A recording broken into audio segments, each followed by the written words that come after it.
আমাদের সামনে আজকের এই তাফসীরুল কোরআন মাহফিলে আলোচনা নিয়ে আসছেন শাইখুল হাদিস হযরতুল আল্লাহ সুদূর গাজীপুর থেকে আগত জামিয়া উলুমে শরঈয়া মাদ্রাসার সম্মানিত শাইখুল হাদিস মুফতি আরিফ জব্বার কাসেমী সাহেব হুজুরকে বিনীত অনুরোধ করছি আলোচনা পেশ করার জন্য। একটা তাকবীর হবে, নারায়ে তাকবীর, নারায়ে তাকবীর, জিন্দাবাদ জিন্দাবাদ, আল কোরআনে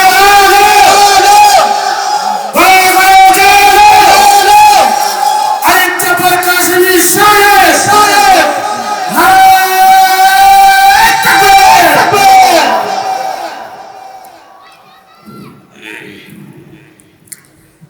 السلام عليكم ورحمة الله وبركاته.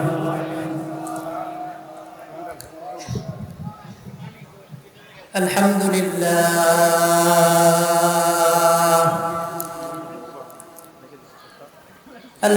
لله رب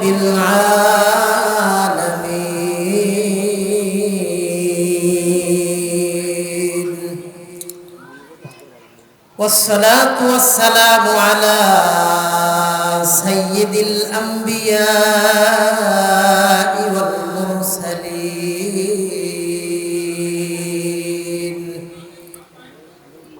أما بعد فأعوذ بالله من الشيطان الرجيم.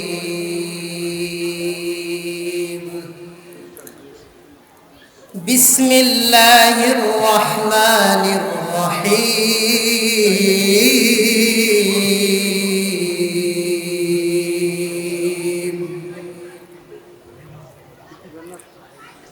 وتعاونوا على البر والتقوى ولا تعاونوا على الإثم والعدوان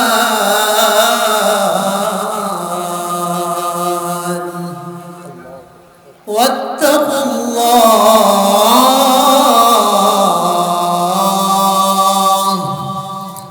إن الله شديد العقاب.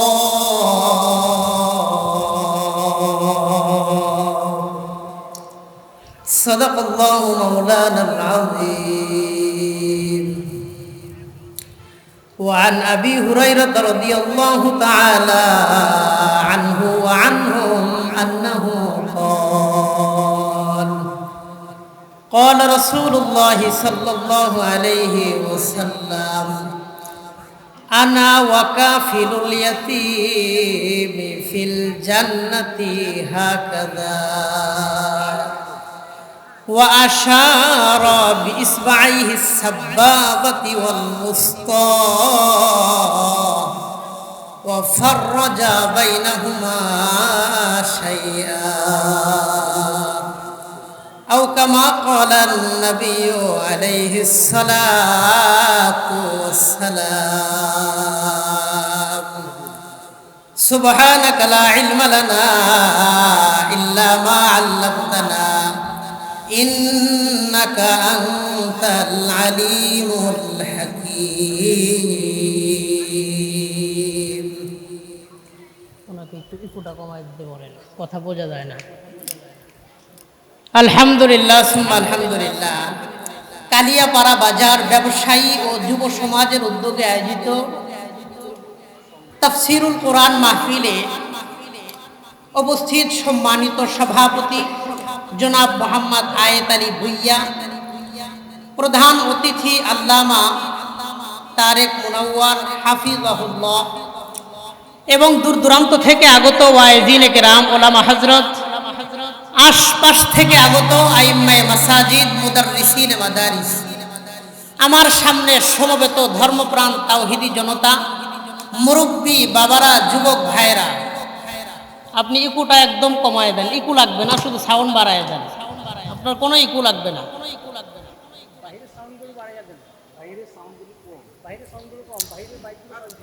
যে আল্লাহ আমাদেরকে একটি দ্বীনি মাজলিসে আসার বসার সুযোগ দিলেন, তৌফিক দিলেন, কবুল করলেন, এজন্য আমরা সকলেই অন্তরের অন্তরস্থল থেকে, হৃদয়ের গহীন থেকে মালিকের শুকরিয়া আদায় করে জবান খুলে সকলেই করি আলহামদুলিল্লাহ। মুহতারাম হাজিরিন, আমি আপনাদের সামনে খুব মুখতাসার আন্দাজে অল্প সময় কোরআন ও হাদিস থেকে অল্প কিছু কথা বলবো। সেই লক্ষ্যে কোরআনুল কারীম সূরা মায়েদা 2 নম্বর আয়াতের এক অংশ আপনাদের সামনে তিলাওয়াত করেছি।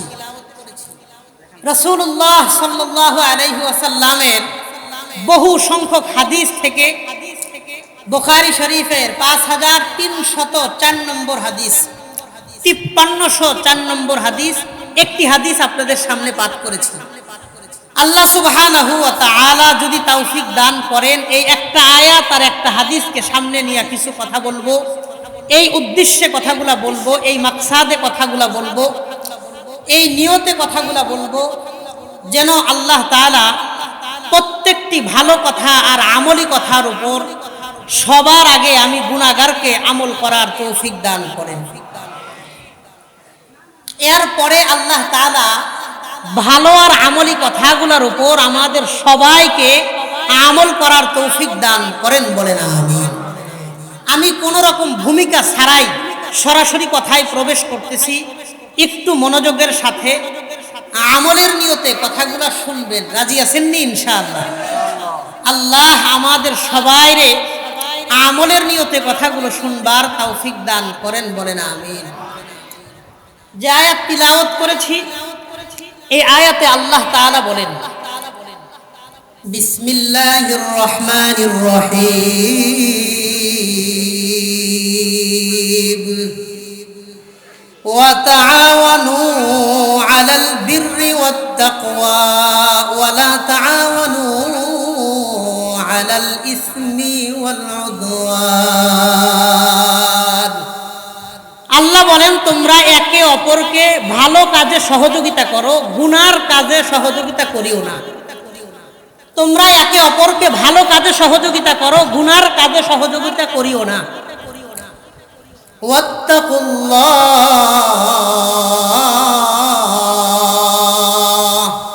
তোমরা সবাই আল্লাহকে ভয় করো। ইন্নাল্লাহা শাদীদুল ইকাব, আর মনে রাখবা আল্লাহর শাস্তি বড় ভয়ঙ্কর। এই আয়াতে আল্লাহ তাআলা বললেন, তোমরা একে অপরকে ভালো কাজে সহযোগিতা করো। আমরাও আমাদের জীবনে চেষ্টা করব মানুষকে ভালো কাজে সহযোগিতা করার জন্য, বলেন ইনশাআল্লাহ। তাহলে 1 নম্বর কথা, কোরআন আমাদেরকে বলে তোমরা একে অপরকে ভালো কাজে সহযোগিতা করো। 2 নম্বর কথা, হাদিস আমাদেরকে কি বলে? আবু দাউদ শরীফের বর্ণনা 4944 নম্বর হাদিসের বর্ণনা, 4944। এই হাদিসে নবীজি বলেন, ইন্নাদ-দীনা আন-নাসীহা, ইন্নাদ-দীনা আন-নাসীহা, ইন্নাদ-দীনা আন-নাসীহা।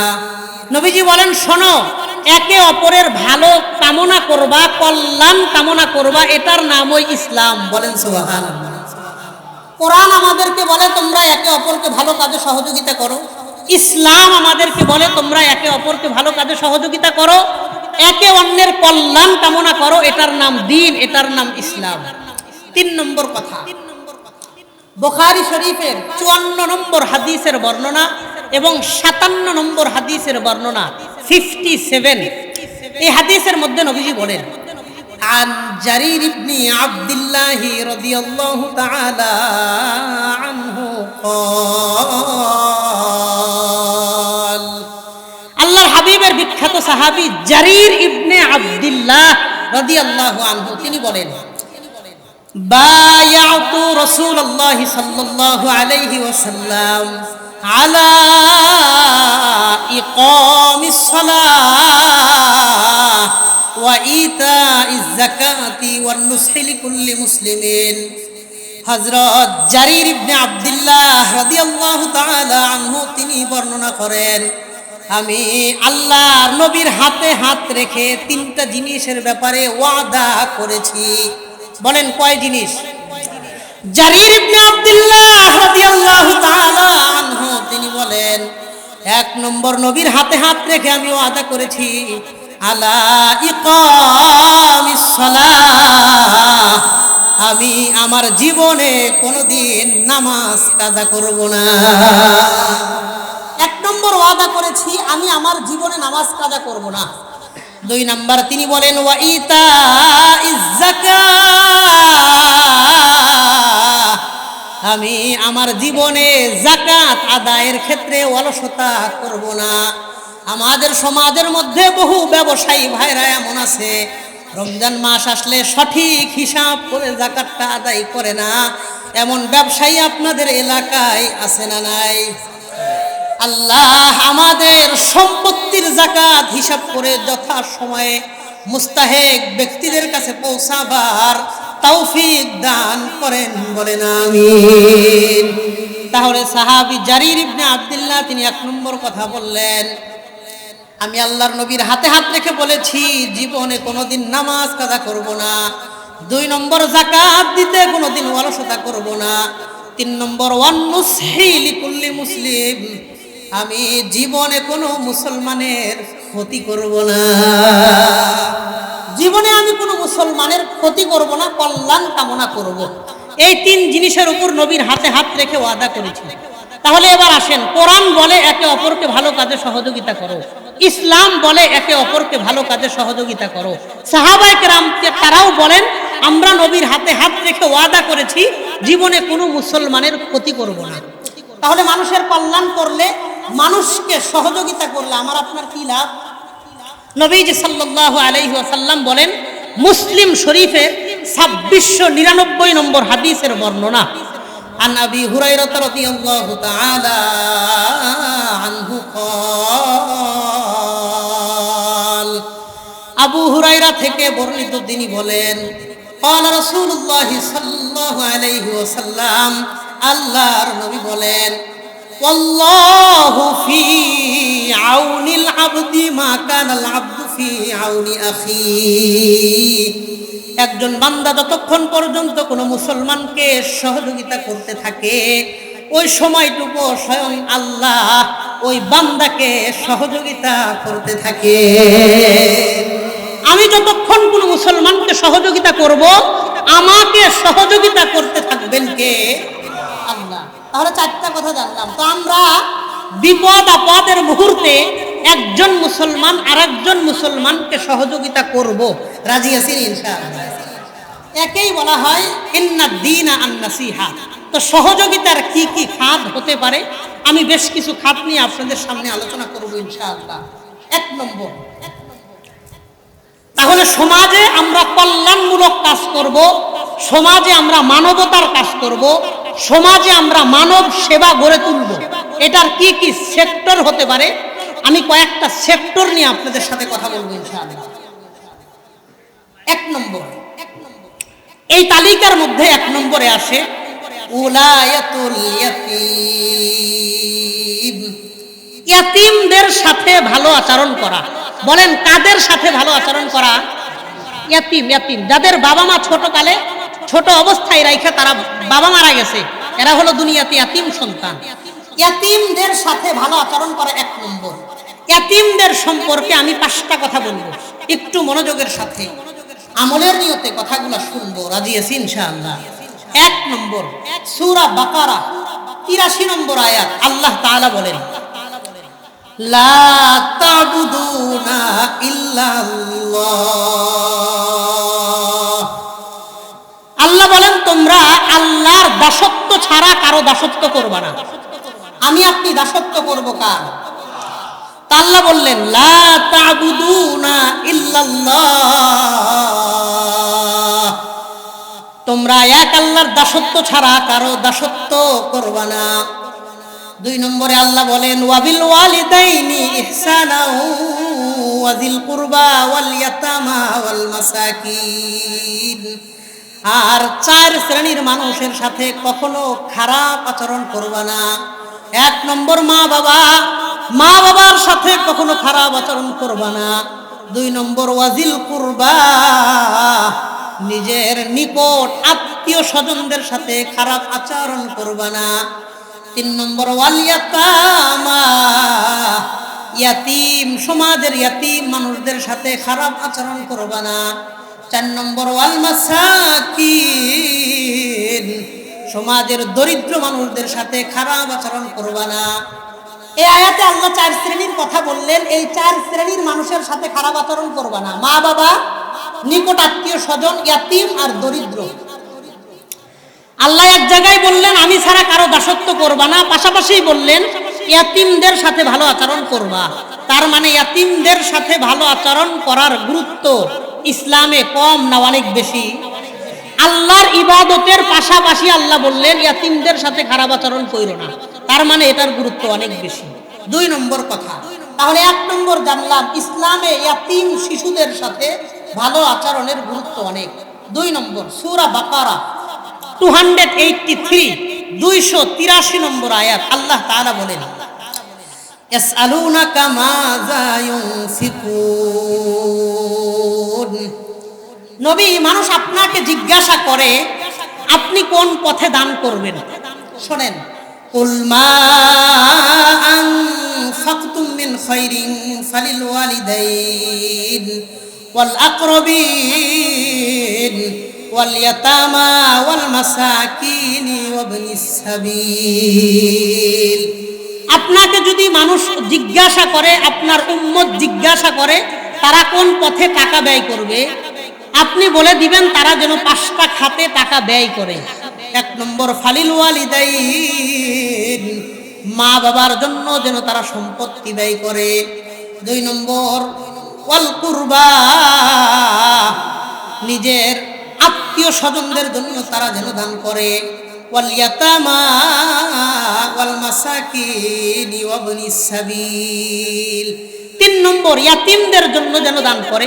4 নম্বর ওয়াল মাসাকিন, দরিদ্র মানুষদের জন্য যেন তারা দান করে। 5 নম্বর ওয়াবনিস সাবিল, মুসাফিরদেরকে যেন তারা দান করে।